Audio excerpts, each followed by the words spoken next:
What it do, YouTube? It's your boy Mike from NYC, and we back with another reaction. Today we're reacting to the rise and fall of Antonio Brown, one of my favorite players. As a Steelers fan, like from the time that I've been alive and I've been a Steelers fan, like the hierarchy of like the players that we've had, for me, is Troy Polamalu, Ben Roethlisberger, James Harrison, Ike Taylor. Am I missing anybody?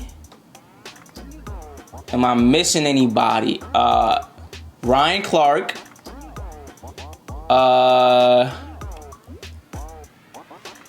Le'Veon Bell and Antonio Brown. You feel me? So, you know, I got a lot of respect for Antonio Brown. When he was at his peak, in my opinion, there was nobody better than him. You know, Julio Jones, as big, as tall, as fast, and as strong as he is, like, I think Antonio Brown was better. He was really a beast. You feel me? So let's see the rise and fall of Antonio Brown. Let's get into it. Flashy, explosive, unguardable. That's the best way to describe Antonio Brown on the field. Tumultuous, controversial, unpredictable. That's the best way to describe Antonio Brown off the field. In his career, Brown became one of the NFL's most popular superstars. As bright as his star shined, it burnt out even quicker. But to understand the fall of Antonio Brown, we first have to understand the rise. Where Brown's story differs from the rest is where it all started. AB wasn't born rich, and he didn't come out of the womb 6'4", running a 4.3 40 like a lot of athletes nowadays do. In fact, from a young age, AB had the odds stacked against him. His mother and father divorced at the age of 10. His father, Touchdown Eddie Brown, is known as the Jerry Rice of arena football. But the life of a professional football player can estrange a man from his family. By the time Antonio was a teenager, they no longer spoke, leaving AB to live with his mother in the rough Liberty City neighborhood of Miami. AB attended Miami Norland High School in Miami, Florida, where he was a two-sport athlete in both football and track and field. For the football team, he did everything. I mean, literally everything. He played running back, quarterback, wide receiver, and punt returner, and was a two-time All-State selection. He also received North Athlete of the Year honors at the 2005 Miami-Dade Gridiron Classic. Wow. But while AB continued to grow on the football field, his at-home life continued to worsen, and by his senior year, his mother had kicked him out of the house. For 6 months, Brown was homeless and spent many nights couch surfing and sleeping in cars. Because of this, his grades suffered, and so did his chances at getting a college scholarship, as he was denied admission to Florida State over academic concerns. Where did Brown go from here? Well, he decided to attend North Carolina Tech Prep School, where he played in just 5 games at quarterback and accumulated 1,247 passing yards and 11 touchdowns, while rushing for 451 yards and 13 touchdowns. Brown performed well enough in those 5 games to earn himself a scholarship to play at Florida International University. But his rise hadn't lifted off the ground just yet. With a habit of finding trouble, a dispute with a student on campus left Brown immediately expelled, and he had his scholarship offer rescinded. Devastated, it looked like Antonio Brown's... Bro, I need more details. Nigga said he had a dispute with which left him... Can I speak? He had a dispute which left him immediately expelled. What was the dispute? Like, was there violence? Like what happened? Like, we can't just leave that out, because one incident he's already immediately expelled is crazy. But all dreams were over before they started. That is, until Central Michigan's recruiting coordinator Zach Azzanni called Brown up and gave him an offer to walk on. With hopes hanging by a thread, Brown took the offer and switched from quarterback to receiver almost effortlessly. Not only did he make the team, by the end of the fall camp, Brown was offered a scholarship. Antonio Brown was an immediate star for the Chippewas. His debut was also his first career 100-yard game. It was evident Brown was in a league of his own. The freshman led the conference in punt and kickoff returns and posted 100 receptions and 1,000 yards. Brown's unique athleticism athleticism propelled him to freshman All-American honors and a spot on the All-MAC Conference return team. The next 2 seasons were continued dominance, and in just 3 seasons, Antonio Brown was the CMU all-time receptions leader. With little to prove in the smaller MAC conference, Brown chose to forego his senior year and prepare for the NFL draft. A kid from a broken home, homeless and undereducated, rose above the limitations set for him to make it to the NFL. Antonio Brown was selected in the 6th round with the 195th pick by the Pittsburgh Steelers, but it was only a start. Overlooked because of his past, his slight build, and the label of being a big fish in a small pond, AB still had to prove he could make it to the next level. This was nothing new for Brown, though. He'd been doubted his entire life. However, what has always propelled Brown past his competition was his relentless work ethic, which has been confirmed by multiple teammates, and he would need it in the National Football League. In true AB fashion, he returned to kick off for a touchdown in his debut. As a rookie, Brown shined with returning duties. In the next season, he assumed the slot receiver role as well. Brown's 2012 season was more than just a breakout. It was an assertion. The first player to ever have 1,000 yards returning and receiving in a season. Brown was offered a 5-year, $40 million plus contract. AB had risen from homeless to a Pro Bowler in his first year as a starter and made himself rich in the process. As his game grew, so did his life and his ego. Now the Steelers' #1 receiver, Brown had what would be considered a down year. Injuries held him out of 3 games and under 1,000 yards receiving. The pressure mounted and Brown was caught in the spotlight. From the media to teammates and family, everyone was looking squarely at AB to perform. But with the odds against him, Brown has always come through big, and this time would be no different. In 2013, he answered the bell, breaking every Steelers single-season receiving record, as well as being granted first-team All-Pro honors for the first time, and being invited back to the Pro Bowl. But his antics were starting to wear on NFL officials. He was fined for multiple in-zone celebrations and a standing crane kick to a Browns punter. 2014. I feel like all of that is water under the bridge. The touchdown celebrations. First of all, Brown was really getting sturdy. Like, I ain't gonna lie, his core guy celebration, his little cha-cha. I feel like those were. I was perfectly okay with those penalties. I ain't gonna lie to you. Around, and Antonio Brown only got better, topping his career bests in catches, touchdowns, and yards. AB truly hit superstar status, widely being considered the best receiver in football and a sports idol to kids all over the world. Brown, year in and year out, produced at an insane rate, and in 2016, he did the unthinkable, topping his already insane numbers and breaking the all-time record for catches in a 3-year span. However, in one play, AB's career trajectory was changed. In Pittsburgh's first playoff game against the division rival Cincinnati Bengals, Vontaze Burfict speared a defenseless AB, knocking him unconscious. He was diagnosed with a concussion and missed the next playoff game. Many people feel he was never the same after this. In the offseason, reports of Brown being disgruntled with his QB rumbled through the news. He was still the hardest working player on the team and ultra competitive, but his ego began to drive a wedge within himself and his head coach, Mike Tomlin. His tardiness grew throughout the years, but Tomlin let him slide. Multiple teammates even remember hearing Tomlin saying he would get a pass until his production dipped. That's how it works, man. That's real shit. Like, until that production dip, you get a pass, bro. That's how shit works. Like, niggas was giving him that. Niggas was giving him the leeway. You feel me? But as soon as the production started to go down, and the energy didn't shift, I feel like that's when it was a wrap. The following postseason, Brown recorded Tomlin's fiery post-game speech after a huge playoff. Right, yeah, that was the first incident where it was like, for me, outside looking in, I was like, all right, AB, you was wrong for this one, right? But that was the first one, so it was like, all right, outside looking in, I don't really know his tardiness.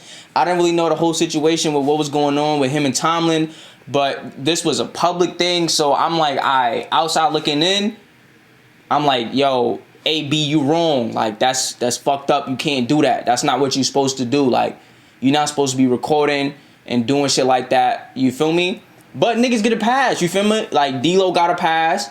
But then it was like, or D'Lo did something similar, and then it was like, all right, after that, you never heard nothing from D'Lo. Now, D'Lo's cool. Nobody even talks about D'Lo being a snitch no more because it was a one-time thing. We let it slide. You know, the first time, you know, you get one of these right here. I was like, all right, AB, you wrong. Touchdown celebrations and all of that. I'm with that. That's the first one. So on Instagram Live, the actions netted him a huge fine and even more dissension with Tomlin. It also gave the Patriots bulletin board material they used to beat the Steelers the next week. Ben Roethlisberger and AB's love-hate relationship grew more toxic as well. Before, the relationship was carried by touchdown hugs and innate chemistry, but was soon strained after Big Ben criticized AB publicly.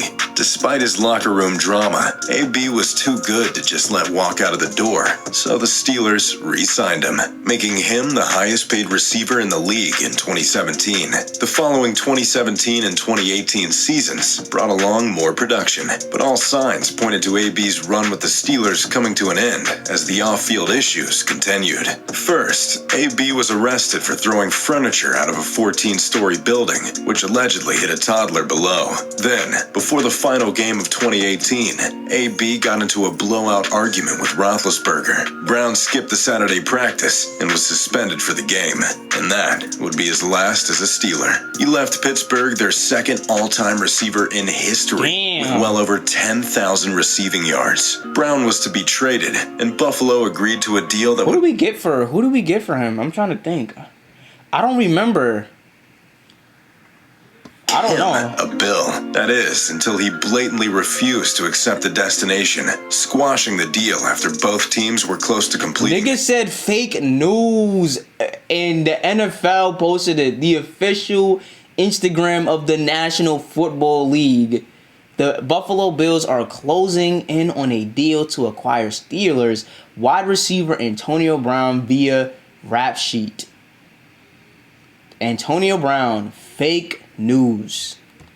That's crazy. Instead, in March, the Raiders and Pittsburgh came to terms that moved AB to Oakland. But the second he landed in Oakland, he was a distraction. He was unable to attend the first part of training camp because he had frostbite on his feet from a cryotherapy tank, in which he wore the improper gear. Once that was cleared up, AB refused to wear new league-mandated helmet options. He took to social media to say that he was being treated Okay, so we got one recording in the locker room. You feel me? That's first fuck up. Second fuck up, throwing furniture out the window. You know what I'm saying? Third fuck up, refusing to, you know, cooperate. But whatever. That one is questionable, but this one is just like, alright, you're refusing to wear helmets. It's just like little ticky-tacky shit that's, you know, unnecessary. He filed a grievance against the league, but lost in court. Stubbornly, AB still came out in his old helmet and was removed again from practice. He then refused to attend practice, and when Oakland fined him for his absences, Brown took to social media again to criticize. So, listen, man, like, niggas can act like niggas is hating on AB, and maybe they are. I'm not saying that, you know, everything was done right by AB, but thus far, these are mostly self-inflicted wounds. You know, throwing furniture out the window. Like, why we, you know, like, these are unnecessary media distractions and things like that. Then, obviously, recording in the locker room. Then, you know, refusing to wear a helmet. And then going to social media and bashing the team. That's automatically minus points on the team chemistry. Minus points on the team chemistry means minus production on the field. Just so niggas gonna be like, all right, why does that matter? You fucking up the team chemistry. You fucking up the energy. Now the energy in the locker room is like, yo, we got beef with AB. You know what I'm saying? Whatever the situation is with AB, you going to Instagram and beefing. You know what I'm saying? Even if you beefing with us, like, let's keep it in the crib. You feel me? Like, if you got beef with family, you don't take that shit to social media. Yo, I hate my mom. She wildin'. Like, it's not what you do. My brother, he a dickhead. Like, you don't move like that. You feel me? You supposed to, whatever happens in the crib stays in the crib. You feel me? So, you know, these are, you know, tangible, blatantly wrong things that he's done that have led him to the situation that he was in. This led to a heated altercation with Oakland GM Mike Mayock, where Brown called him racial slurs and threatened to punch him in the face. Come on, like, let's not, you feel me? Here it is. You feel me? Clear as day. AB, like, I fuck with AB. I'm not trying to be on no type of bad timing, bro, but like he dug this grave. Now, if niggas want to say, "Oh, CTE," I don't have anything to say to that. I'm gonna be honest. I don't have anything to say about if you want to jack CTE, which you can't really prove or disprove, then I'm gonna leave that where it is. But in terms of his actions, like, we gotta acknowledge what he did wrong. He apologized publicly and said he was excited to move forward, only to demand a release from the Raiders the following day. The Raiders at this point had no option but to release him, and he was immediately snapped up by the Patriots, only to be released after just one game. Brown came under allegations of assault by his former athletic trainer. She stated that he assaulted her 3 times. 2 more women came forward, claiming AB sexually assaulted them during the past few years as well. Whoa! Damn, it's like, I don't know what to jack, because it's just like, I can't sit up here and act like I just automatically believe when somebody says something like that. I'm not gonna lie. I can't sit up here and act like as soon as somebody gets accused of something like that I automatically believe, but I can't automatically dismiss it. Like, I don't know, you know, it's like, is there evidence? Is there not? Like, what's the spiel? Now, based on these, hold on. Based on these, former athletic trainer, she stated, if these are, you know what I'm saying, if these are the pics assaulted her that are taking place and he's with her and all of this stuff, then I don't know. It looks real shaky. Like, that doesn't look, I don't know though. I can't, so I'm gonna just leave that alone. I don't really know. But what I will say is, true or false, that's not good for the team. And if it's false, that's not really fair to AB. But it's just like, you know what I mean? You put yourself in a position somewhat to where, like, you've created a bad reputation for yourself for being constantly in drama, going constantly against the grain, doing things constantly that, you know, put you in a bad light. So came forward, claiming AB sexually assaulted them during the past few years as well. Nothing ever came of the allegations, but it was enough for the Patriots to drop him and the other NFL teams to steer clear of him. And without football to distract him, Brown had a lot of time on his hands, taking to Twitter on multiple occasions to insult the NFL and former teammates, further distancing himself from a chance at a return to action. He even attempted to start a rap career during his hiatus, but worst of all, his relationship with his spouse and children hit an extreme low. When his spouse brought over a moving truck to remove her and her kids' belongings, AB attacked the moving company workers, shouting and throwing things at them. He was then arrested for battery and burglary, where he pled no contest. His relationship with his family has since been restored, but the blemish this left on his name cannot be fixed. Antonio Brown's world came crashing down on him. The only thing faster than his rise to elite status was his fall from grace. He's currently a free agent with all the ability in the world and still in his prime. If another team gives him a chance... Yeah, I think AB's still in his prime?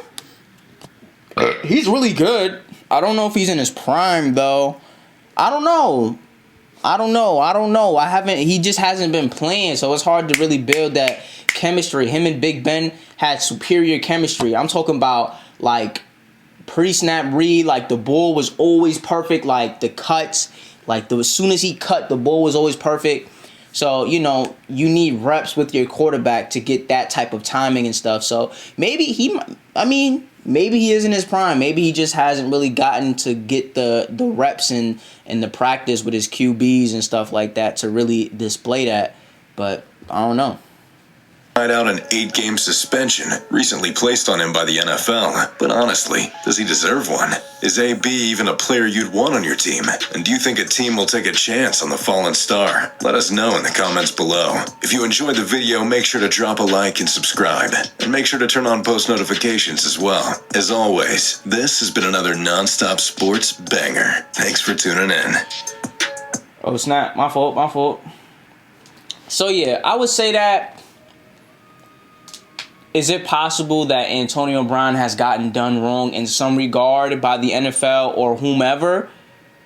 Possibly, right? But in order for me to really jack that AB is gonna be different, like, or to meet, like, I think Antonio Brown has to take some accountability. Now, I don't know if he has. I don't know the situation, what was going on, and you feel me? I don't really know what was going on, but what I do know is that Antonio Brown does have to take accountability for the things that he did. Now, if we're gonna sit up here and act like AB didn't do anything wrong and that he doesn't need to take accountability, we can agree to disagree. You feel me? No hard feelings, no disrespect. You feel me? But I feel like Antonio Brown does need to take accountability for what he has done. You know what I'm saying? And if you go and bark and scream and talk about, you feel me, oh, this person did this and this person did that, I think, in my opinion, it's important to have that same energy with yourself. You know what I'm saying? Don't hold the owners, the coaches, the quarterbacks, the teams to the fire, your baby mother, whoever. Don't hold all these other people to the fire and you're not holding yourself to the fire to that same energy. You're not keeping the same energy. You feel me? That's just my opinion. Now, I don't know, you know, it is very possible that, you know, he might be suffering with some brain situations, you know, so I don't know if they can CAT scan that. I don't know what the situation is with that. So yeah, I mean, I don't really know. In terms of CTE, if we're gonna claim that, then I don't really have anything to say. But yeah, definitely like, comment, share, subscribe. You like these type of videos, and I see you when I see you. Peace.